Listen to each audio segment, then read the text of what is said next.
Ready. Okay, what you're looking at here is the Rotatrim Professional M18 rotary paper cutter, sometimes referred to as the Master Cut. Several years ago it was called the Master Cut. This is by far the most popular paper cutter for photographers and people that like to get the most accurate paper cuts. There are many reasons for this. To begin with, you'll notice that the cutting head here slides very, very easily, and it rests on two bars.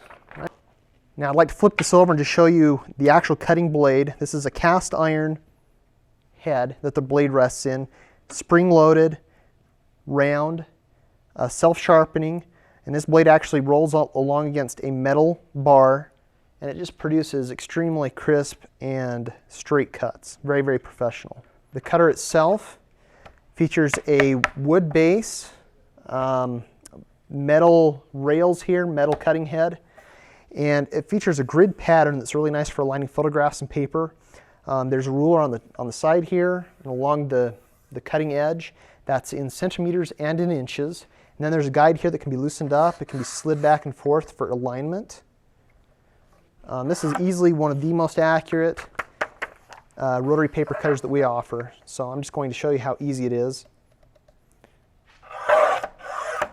That took very, very little force. This paper cutter is made in England, has an extremely good reputation, is extremely durable, and should easily hold up for years.